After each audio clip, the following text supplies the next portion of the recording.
अस्सलाम वालेकुम मेरे अजीज़ हमवतनों। First of all I hope and pray कि आप सब लोग खैरियत से होंगे और पाकिस्तान में आपका टाइम बहुत अच्छा गुजर रहा होगा। इससे पहले कि मैं अपना व्लॉग स्टार्ट करूँ, मेरी आपसे रिक्वेस्ट होगी कि आप हमारे चैनल को लाइक, कमेंट, शेयर और सब्सक्राइब करना मत भूलिएगा। बेल आइकन ज़रूर प्रेस कर दिया करें ताकि जो भी इन्फॉर्मेशन हम यहाँ पे डिस्कस करते हैं वो जल्द से जल्द आप तक पहुँच सके, और अपने सोशल मीडिया पे इसको शेयर कर दिया करें ताकि ये इन्फॉर्मेशन दूसरे लोगों तक भी पहुँच सके।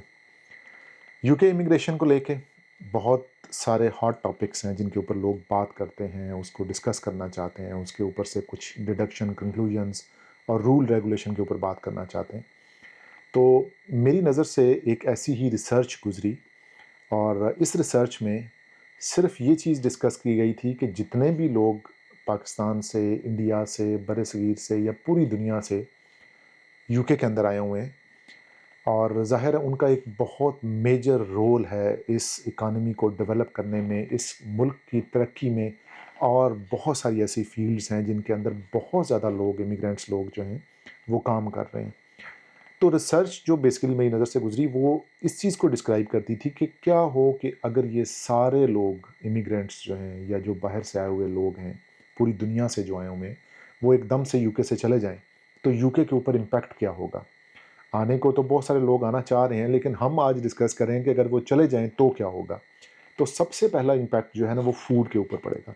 आपको पता है कि यहाँ पे दुनिया के हर तरह का फूड, हर तरह का रेस्टोरेंट जिसमें स्पेशली चाइनीज़, इंडियन और पाकिस्तानी फूड है, वो मिलता है, और उसमें से मेजर मार्केट जो है वो इमिग्रेंट्स उसको चलाते हैं। अगर आज इमिग्रेंट्स वापस चले जाएँ, तो यूके के अंदर सिर्फ़ आपको बॉइल्ड बीन्स, फ़िश और चिप्स मिलेगा। बाकी तमाम जो टेस्टी चीज़ें हैं, वो मार्केट से गायब हो जाएँगी।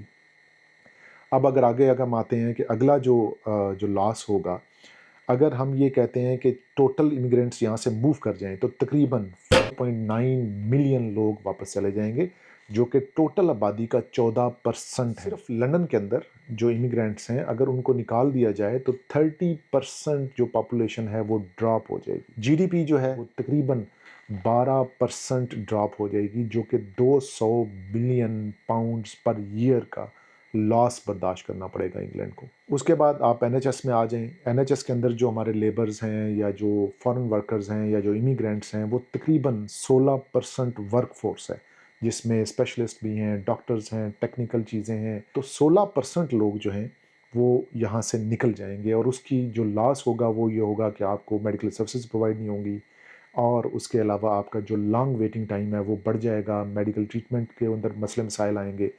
और उसके बाद जो अगला जो इम्पैक्ट आएगा वो आएगा आपके फूड की प्राइस के ऊपर। अगर आज इंग्लैंड से तमाम जो इमिग्रेंट्स हैं वो निकल जाएं, तो आपकी जो फूड की प्राइसेस हैं, जो जनरल फूड है, खाना पीना है, गंदम चावल, चने, दालें वगैरह हैं, उसकी जो प्राइसेस हैं ना वो बहुत ज़्यादा एक्सीड कर जाएंगी। और तकरीबन ये अंदाज़ा लगाया गया है कि 20% इंक्रीज़ हो जाएगा इसमें। और अगर तमाम इमिग्रेंट्स वापस भेज दिए जाएं, तो जो यूके की इकानमी के अंदर कंस्ट्रक्शन हो रही होती है, जो वर्क फोर्स है, जो कंस्ट्रक्शन है, जो लेबर है, वो तकरीबन 25% ऑफ वर्क फोर्स यहाँ से एकदम से गायब हो जाएगी। और इसका रिजल्ट ये होगा कि तमाम वो लोग यहाँ पे जो बड़े बड़े प्रोजेक्ट्स में काम कर रहे हैं, हाई राइज बिल्डिंग बन रही हैं, कंस्ट्रक्शंस हो रही हैं, घर बन रहे हैं, रोड बन रहे हैं, वो एकदम से बनना रुक जाएंगे। और सबसे इंपॉर्टेंट चीज़ ये है कि यूके का जो टैक्स रेट है वो बहुत ज़्यादा गिर जाएगा। और उसके बाद जो पब्लिक सर्विसेज हैं, जिस तरह की आपको कम्युनिटी सर्विसेज यहाँ पे मिलती हैं, हेल्थ सर्विसेज मिलती हैं, केयर की सर्विसेज मिलती हैं, वो सारी की सारी ऑलमोस्ट 50% डिक्रीज़ हो जाएंगी। और सबसे इम्पॉर्टेंट बात ये है कि अगर तमाम इमिग्रेंट्स वापस चले जाएं और इंग्लैंड के पास कोई भी इमिग्रेंट ना बचे, तो अगर इंग्लैंड ये चाहता है कि नेचुरल ग्रोथ में, यानी कि जो मैरिड कपल हैं इंग्लैंड के, वो खुद बेबी प्रोड्यूस करें और उन्हीं की बेबी प्रोडक्शन से इंग्लैंड ये तमाम चीज़ों को फिल करे, तो इस पूरे गैप को फिल करने के लिए कमो बेश 20 साल का अरसा रिक्वायर्ड है। अब ये जो रिसर्च है इसकी वीडियो मैं यहाँ पे डाल भी दूंगा, आप इसको देख भी सकते हैं, इसके लिंक भी मैं बायो में दे दूंगा।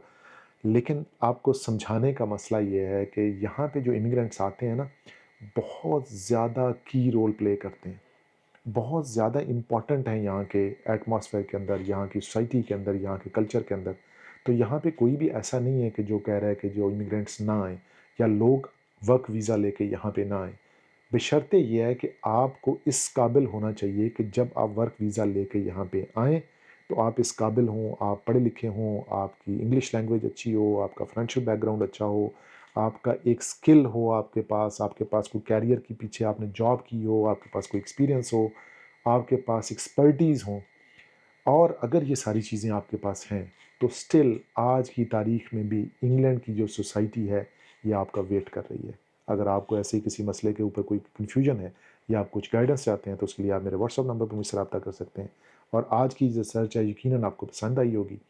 سٹل اگر کوئی لوگ مجھ سے کمیونیکیٹ کرنا چاہ رہے ہیں تو میرے واٹس ایپ نمبر یہاں پہ دیا ہوا ہے، اس پہ آپ مجھے میسیج ڈراپ کر دیں، اور میری کوشش ہوگی کہ جلد از جلد میں آپ کو اس میسیج پہ رسپونڈ کروں۔